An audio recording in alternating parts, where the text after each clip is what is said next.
मोदी के भाषण को मैं दूंगा 10 में से 2 नंबर। पूरा देश आज के दिन 2 लोग बैठकर चलाने लग रहे हैं, अमित शाह और नरेंद्र मोदी। कहा गया था अच्छे दिन आने वाले हैं, सबका साथ सबका विकास होने वाला है। तो कितना विकास होगा? सरकार फिर अपने वही स्टैचूज और मंदिर मस्जिदों में ही बिजी रहेगी। नरेंद्र मोदी चाहे चाय बेचे, सोनिया गांधी चाहे अल्कोहल बेचे, या को आप अनभक्त कह सकते हो, ब्लाइंड फॉलोअर्स कह सकते हो, ज़ॉम्बीज कह सकते हो। ध्रुव राठी हमेशा बीजेपी सरकार के खिलाफ ही क्यों बोलते रहते हैं? हम सभी जानते हैं कि ध्रुव राठी आप प्रचारक है जिसे आप द्वारा वित्त पोषित किया जाता है। उन्हें हिंदू धर्म और उसके इतिहास के बारे में मुझे ऐसा लगता है कि ध्रुव राठी को इतना ज्यादा कुछ भी नहीं पता, लेकिन फिर भी वह इसके बारे में टिप्पणी करते हैं। ध्रुव राठी में इस्लामी बुरी शिक्षा है और सिद्धांतों के बारे में टिप्पणी करने की हिम्मत नहीं है। वह सोचता है कि वह अतीत और भविष्य के बारे में सब कुछ जानता है, लेकिन वास्तव में वह गलत फैक्ट्स के अपने दर्शकों का ब्रेन वॉश कर रहा है। अगर वह भाजपा या किसी अन्य राजनीतिक दल की क्रिटिसिज्म करते हैं या उन पर सवाल उठाते हैं तो मुझे कोई दिक्कत नहीं है, लेकिन मुझे दिक्कत तब होती है जब वह भाजपा को बदनाम करने के लिए हिंदू धर्म को अपने हथियार के रूप में इस्तेमाल करते हैं। मेरा मतलब है कि चलो यार, जब आप बीजेपी पर सवाल उठा रहे हैं या उसकी क्रिटिसिज्म कर रहे हैं तो आपको हिंदू धर्म को बीच में लाने की जरूरत क्यों है? यह किसी भी तरह से उचित नहीं है। जिस तरह से उन्होंने गौ माता को अध्यक्ष पर वीडियो बनाया, मुझे वास्तव में लगता है कि हमारे देवताओं के प्रति हमारे प्यार का इन लाइवर्स ने मजाक उड़ाया है, जिसे हमें एक ही समय में दुख और गुस्सा महसूस होता है। ध्रुव राठी पक्षपाती है और बीजेपी की क्रिटिसिज्म करते समय किसी भी हद तक जा सकते हैं। वह हिंदू परंपराओं का मजाक उड़ाता है। ध्रुव राठी ने स्टैच्यू ऑफ यूनिटी को लेकर सरकार की क्रिटिसिज्म की, लेकिन उन्होंने मायावती और हाथियों की मूर्तियों के बारे में कुछ भी नहीं कहा। बोल नहीं रहे तो गलत तो मत बोलो एटलीस्ट, है ना भाई? हमारा सारी चीजें गलत बोल गया और खूब चर्चा में हमारे राठी जी।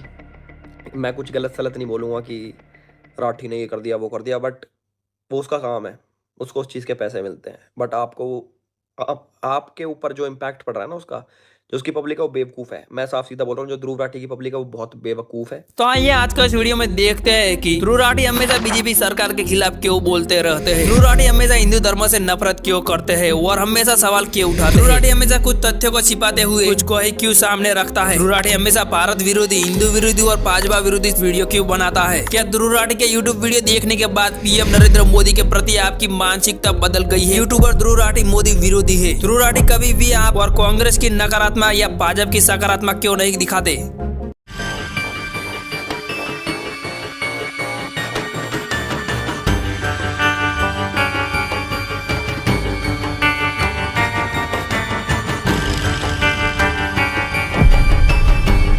एक यूट्यूबर जो अक्सर उनकी समझ से परे विषयों पर वीडियो बनाने के लिए प्रसिद्ध है, जो मुख्य रूप से वर्तमान सरकार की क्रिटिसिज्म पर केंद्रित है, ने हाल ही में भारत में लोकतंत्र की स्थिति पर सवाल उठाने के लिए अपनी जांच बढ़ा दी है। 30 मिनट के एक व्यापक वीडियो में ध्रुव राठी ने उदाहरणों के साथ दावा किया कि भारत उत्तर कोरिया और रूस जैसे राज्य की ओर बढ़ रहा है। उनके तुलनात्मक विश्लेषण में चीन की अनुपस्थिति ध्यान देने योग्य है। कथित तौर पर अभिव्यक्ति की स्वतंत्रता को दबाने के लिए मोदी सरकार की मुख्य रूप से निंदा करते हुए ध्रुव राठी की आलोचना एक मार्मिक विडंबना पर जोर देती है। उनका वीडियो लोकतांत्रिक सिद्धांतों के बारे में चिंताओं की गूंज के बावजूद प्रधानमंत्री नरेंद्र मोदी के आलोचकों के बीच प्रसारित किया जा रहा है। कई व्यक्तियों ने ध्रुव राठी की वीडियो को शेयर किया है, यह तर्क देखते हुए कि उनका वीडियो देखना उन लोगों के लिए जरूरी है जो प्रधानमंत्री की कथित कार्यवाही के कारण भारत को उत्तर कोरिया और रूस जैसे बनने से रोकना चाहते हैं, जिन पर लोकतंत्र को कमजोर करने का आरोप है।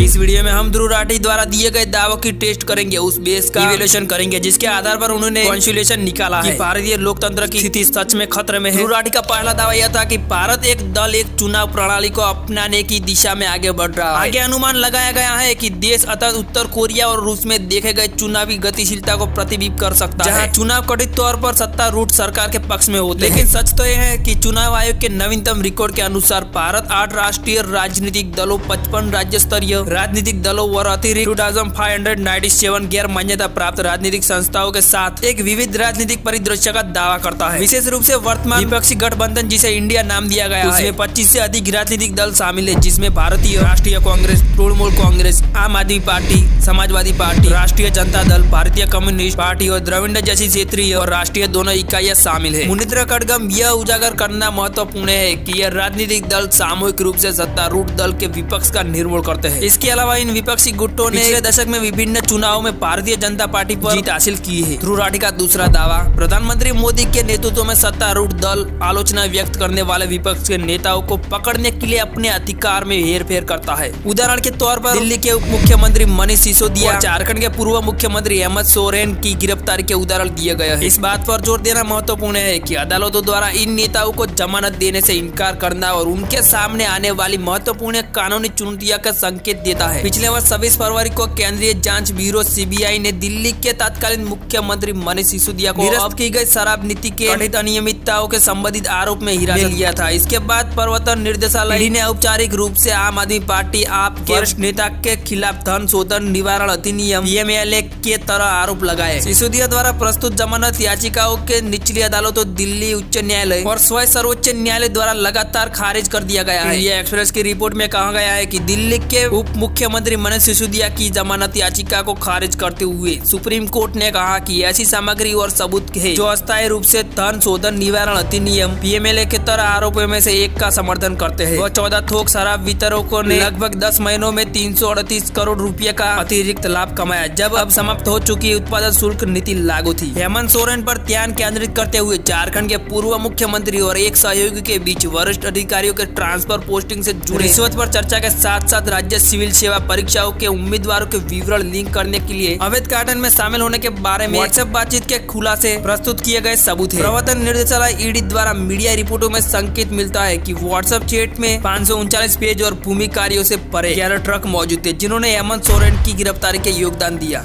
ध्रुव राठी का दावा है कि मोदी सरकार राज्यपालों और उपराज्यपालों LG के माध्यम से कथित तौर पर अनुसूचित प्रभाव डालकर संघीय ढांचे को सक्रिय रूप से कमजोर कर रही है। वह विशेष रूप से केरल के मामले का संदर्भ देते हैं, जहां राज्यपाल आरिफ मोहम्मद खान ने कथित तौर पर केरल सरकार द्वारा प्रस्तावित 8 विधेयकों को मंजूरी रोक दी। यह ध्यान रखना महत्वपूर्ण है कि भारतीय संविधान का अनुच्छेद 200 राज्यपाल को विधेयकों के विचारों के लिए राष्ट्रपति के पास भेजने, सहमति रोकने या उन्हें विधानसभा में वापस करने का संवैधानिक अधिकार देता है। संवैधानिक ढांचा जैसा कि अनुच्छेद 200 में वर्णित है कि उस प्रक्रिया की रूपरेखा तैयार करता है जिसके द्वारा राज्य विधानसभा द्वारा पारित विधेयकों को अनुमोदन के लिए राज्यपाल के पास प्रस्तुत किया जाता है, जिससे राज्यपाल को अनुमति देने, अनुमति रोकने या राष्ट्रपति के विचार के लिए विधेयकों को आरक्षित करने का विवेक मिलता है। ध्रुव राठी का दावा है कि सुप्रीम कोर्ट ने एक ऐतिहासिक फैसले में चुनावी बांड को असंवैधानिक माना, जिसके बाद राजनीतिक दलों को फंडिंग के लिए उनके इस्तेमाल पर रोक लगा दी गई। इस फैसले के बाद मीडिया रिपोर्टों में भारतीय जनता पार्टी भाजपा को प्राथमिक लाभार्थी के रूप में दर्शाया गया, जिसे लगभग 55% का महत्वपूर्ण हिस्सा प्राप्त हुआ, जो लगभग 6,565 करोड़ रुपए के बराबर है। ध्रुव राठी द्वारा उल्लेखनीय रूप से छोड़ा गया दावा यह है कि TMMC, DMMK और BJP जैसे राजनीतिक दलों को चुनावी बांड से प्राप्त राजनीतिक फंडिंग का 90% से 100% से अधिक प्राप्त होता है। इसके अतिरिक्त सत्तारूढ़ दल के संसद सदस्यों और विधानसभा सदस्यों को पर्याप्त प्रतिनिधित्व को देखते हुए 50% से अधिक चुनावी बांड हासिल करने के लिए उनकी अनुपातिक जवाबदेही को स्वीकार करना आवश्यक। ध्रुव राठी का दावा है कि मोदी सरकार ने एक विधेयक पेश किया जिसमें भारत के मुख्य न्यायाधीश CJI को मुख्य चुनाव आयुक्त CEC की नियुक्ति की प्रक्रिया से बाहर कर दिया गया। 2023 में सुप्रीम कोर्ट ने हस्तक्षेप करते हुए CEC और चुनाव आयुक्तों को EC दोनों की नियुक्ति प्रक्रिया में CJI विपक्ष के नेता और प्रधानमंत्री को शामिल करना अनिवार्य कर दिया। 2023 के सुप्रीम कोर्ट के फैसले से पहले CEC और EC की नियुक्ति विशेष रूप से सत्तारूढ़ सरकार द्वारा निर्धारित की जाती थी। मोदी सरकार द्वारा प्रस्तुत विधेयक ने विपक्ष के नेता को चयन प्रक्रिया में भाग लेने की अनुमति देकर एक उल्लेखनीय बदलाव पेश किया, जो पिछली प्रक्रियाओं में अनुपस्थिति प्रावधान था। एक दिलचस्प किस्सा, 2009 के लोकसभा चुनाव से पहले मुख्य चुनाव आयुक्त N गोपाल स्वामी ने तत्कालीन राष्ट्रपति प्रतिभा पाटिल से चुनाव आयुक्त नवीन चावला को हटाने की सिफारिश की, जो मुख्य चुनाव आयुक्त की भूमिका संभालने के लिए तैयार थे। गोपाल स्वामी ने एक विशिष्ट राजनीतिक दल के पक्ष में चावला के कथित पक्षपातपूर्ण आचरण के बारे में चिंताओं का हवाला दिया। हालांकि राष्ट्रपति ने सिफारिश को गैर बाध्यकारी माना और इसे अस्वीकार कर दिया। इसके बाद अगले महीने गोपाल स्वामी की सेवानिवृत्ति के बाद चावला ने मुख्य चुनाव आयुक्त का पद संभाला और 2009 के लोकसभा चुनाव की देखरेख की। ध्रुव राठी का दावा है कि सरकार विशेष रूप से चल रहे किसानों के विरोध के संदर्भ में असंतोष को खत्म करने के उपाय कर रही है। इस दावे की विपरीत केवल तथ्यात्मक जांच रिपोर्टों ने किसानों के विरोध प्रदर्शन के पीछे राजनीतिक प्रेरणाओं पर प्रकाश डाला है, जो खालिस्तान एजेंडे को बढ़ा देने के लिए एक लिंक का सुझाव सुझाव देता है। यह स्वीकार करना आवश्यक है कि 2021 किसानों का विरोध लगभग 1 वर्ष तक चला, जिसके दौरान सरकार ने 26 जनवरी की घटना को छोड़कर बल प्रयोग करने से परहेज किया, जब खालिस्तान के समर्थकों ने लाल किले को तोड़ने का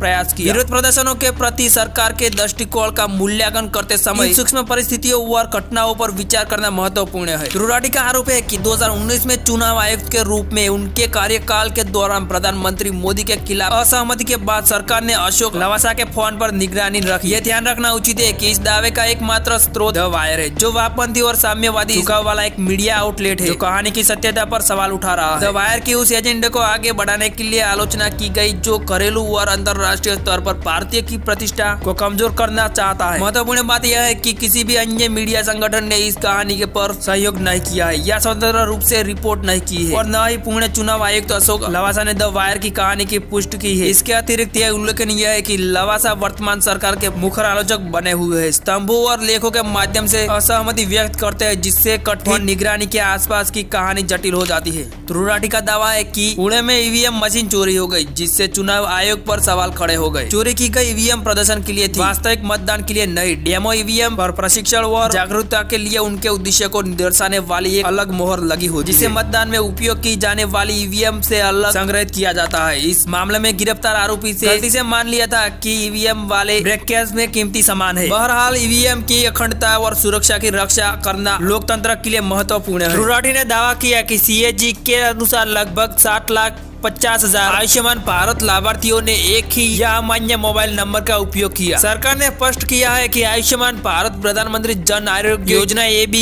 PMJY स्थापत्य के लिए मोबाइल नंबर की आवश्यकता नहीं है। पहचान प्रक्रिया आधार विवरण पर निर्भर करती है, क्योंकि PMJ एक पात्रता आधारित योजना है। मोबाइल नंबर लाभार्थी की पात्रता या उपचार के दावों को प्रभावित नहीं करता है। हालांकि कुछ फील्ड कार्यकर्ताओं ने यादृच्छिक मोबाइल नंबर दर्ज किए होंगे, लेकिन यह स्थापत्य प्रक्रिया को प्रभावित नहीं करता है। त्रिपाठी का दावा है कि हाल ही में चंडीगढ़ मेयर चुनावी धोखाधड़ी का जिक्र करते हुए त्रिपाठी ने आरोप लगाया कि इतिहास में पहली बार लोकतंत्र का गला घोटा गया है। चंडीगढ़ की घटना निंदनीय है, लेकिन आपातकाल के दौर और पश्चिम बंगाल में चुनावी धोखाधड़ी जैसे ऐतिहासिक उदाहरणों को नहीं भूलना चाहिए, जहाँ कम्युनिस्ट पार्टी और TMC कार्यकर्ताओं ने मतपत्रों और बक्सों को लूट लिया या नष्ट कर दिया। कलकत्ता उच्च न्यायालय ने एक हालिया मामले में पश्चिम बंगाल पंचायत चुनाव में निर्विरोध सीटों पर चिंता जताई, जिसके बाद राज्य चुनाव आयुक्त को इसकी जाँच करनी पड़ी। अदालत ने उन असामान्य स्थितियों पर गौर किया जहाँ केवल सत्तारूढ़ तृणमूल कांग्रेस पार्टी के उम्मीदवार ही कई सीटों के लिए नामांकन दाखिल कर सकते थे। 7 दावों के अलावा त्रिपाठी ने कई अन्य अप्रमाणित दावे प्रस्तुत किए हैं, जिनमें तथ्यात्मक आधार का अभाव है। उन्हें इस वीडियो में विस्तृत अन्वेषण के योग्य नहीं समझा गया है। विशेष रूप से त्रिपाठी ने वीडियो में यह पुष्टि करने के लिए एक क्षण लिया है कि उन्होंने वीडियो बनाने के लिए किसी भी राजनीतिक दल से वित्तीय सहायता नहीं मिली है, एक इशारा जो इस तरह के आश्वासन की आवश्यकता पर सवाल उठाता है। कुछ रिपोर्ट के मुताबिक त्रिपाठी कथित तौर पर आम आदमी पार्टी से जुड़ा हुआ है। इससे यह कहने की उनकी जीत स्पष्ट हो सकती है कि वीडियो किसी राजनीतिक इकाई द्वारा वित्त पोषित नहीं है। हालांकि हम त्रिपाठी और राजनीतिक दलों के बीच संबंध को आपकी कल्पना पर छोड़ते हैं, फिर भी हालिया वीडियो में किए गए निराधार दावे विवाद भड़काने और संदेह पैदा करने के लिए तैयार किए गए प्रतीत होते हैं, जो हमारे लोकतांत्रिक समाज के एकजुट ताने बाने के लिए संभावित खतरा पैदा करते हैं। वैसे यह त्रिपाठी के लिए कोई नई बात नहीं है। अक्सर उनके कई वीडियो को दोनों तरह ही प्रतिक्रिया का सामना करना पड़ता है। मुख्य रूप से एक यूट्यूबर है जो विभिन्न तरीके से विषयों या करंट मुद्दों पर विश्लेषणात्मक वीडियो बनाने के लिए मशहूर है। उनका दावा रहा है कि वह किसी विषय को सरलता से आम लोगों को समझाने की कोशिश करते हैं। फिलहाल इस इंडिया में डेमोक्रेसी की स्थिति को लेकर बनाए गए इस वीडियो में ध्रुव मौजूदा PM मोदी के नेतृत्व वाली सरकार की आलोचना करते हैं। इस वीडियो को नापसंद करने वाले लोगों का कहना है कि ध्रुव ने बहुत चालाकी से चुनिंदा उदाहरणों को उठाते हुए मौजूदा सरकार पर निशाना साधने की कोशिश की है। ध्रुव ने कुछ तथ्यों को छिपाते हुए कुछ को ही सामने रखा है, जिससे देश में लोकतंत्र की स्थिति को जानबूझकर खराब दिखाया जा सके। सोशल मीडिया में आलोचना का आकलन करे तो ध्रुव पर ये कुछ कथित आरोप लगाया जा रहा है। एक तरफा चुनिंदा उदाहरण का चुनाव, चीन के कई मुद्दों पर खामोशी, चुनाव नजदीक आने पर PM मोदी की छवि धूमिल करने का प्रयास गौरतलब है। पहले भी ध्रुव राठी PM मोदी को निशाना बनाने जैसे कथित आरोप लगते रहे। भाई ध्रुव राठी की वीडियोस ना पॉलिटिकली मोटिवेटेड, वो क्या करता था, धीरे धीरे माइंड वॉश करता पब्लिक का। छोटे बच्चों जो देखते हैं उसके पता नहीं लग पाता कि ऐसा लगता सही कह रहा है, बट अगर ढंग से सोचे ना वो फैक्ट्स को मैनिपुलेट करता। मतलब अगर ढंग से देखे, वैसे नहीं कोई काम कमी नहीं निकाल सकता, बट कोई ध्यान से अगर रिसर्च करे कि भाई इसने ये बोला तो वो चीज़ मैंने पकड़ ली। मगर यार ये तो बेवकूफ़ बना हुआ आदमी का।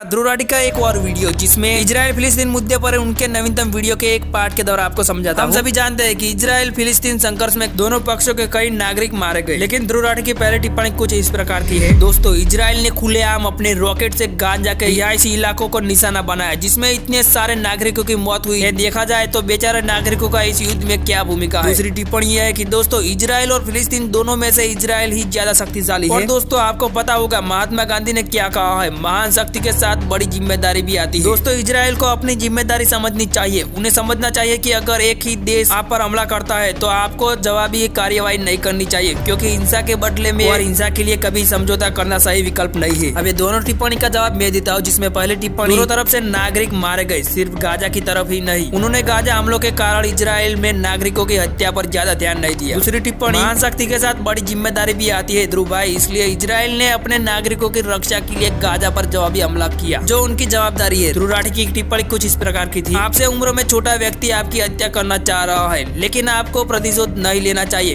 क्यों? क्योंकि महान शक्ति के साथ महान जिम्मेदारी आती है। आप लोगों ने कभी इस पोस्ट को देखा होगा जिस पर लिखा होता है कि हिंदुत्व गिरोह अब अपनी ही हिंदुत्व फिल्म का बहिष्कार कर रहा है, क्योंकि यह अंत में भाईचारा को बढ़ावा देती है। इस दर पर वे हिंदू देवताओं का भी बहिष्कार करना शुरू कर देंगे जब उन्हें एहसास होगा कि हिंदू धर्म भी भाईचारा, इंसानियत और अस्तित्व को बढ़ावा देता है। मैं आपको बताता हूँ, बॉलीवुड एकमात्र उद्योग नहीं है। कला को बढ़ावा देने के लिए इस धरती पर और भी रचनात्मक लोग हैं। भारत में कई राजनीतिक दलों की तरह बॉलीवुड भी एक अन्य राजवंश परिवार द्वारा चलाया जाता है, जो हिंदू धर्म के खिलाफ है और उर्दूवाद का पालन करता है। जब आप नास्तिक है तो दूसरों को यह उपदेश किया देते हैं कि धर्म क्या सिखाता है। अरे नहीं यार, वह नरेंद्र मोदी से नफरत करते हैं और हाँ, वह राहुल गांधी से प्यार करते हैं। ध्रुव राठी सिर्फ एकमात्र उद्देश्य भाजपा द्वारा किए गए किसी भी काम की आलोचना करना है। मैं यह नहीं कह रहा हूँ कि बीजेपी में सब कुछ अच्छा है, लेकिन ध्रुव राठी जिस तरह से बोलते हैं वह पक्षपात पूर्ण और बीजेपी विरोधी है। मैं आपको एक बात बता दूं कि ध्रुव राठी सच्चाई से छेड़छाड़ करने में काफी अच्छे हैं। उनके बोलने और तथ्य पेश करने का तरीका काफी अच्छा है, लेकिन उनमें से अधिकतर झूठ और हेर-फेर किए गए तथ्य है। जैसे सामाजिक मुद्दों पर आपने ध्रुव राठी के यह वीडियो देखे होंगे। आधार का पर्दाफाश, योगी का पर्दाफाश, मोदी बहन काम करते हैं, सत्र उजागर, बजट की पोल खुल गई,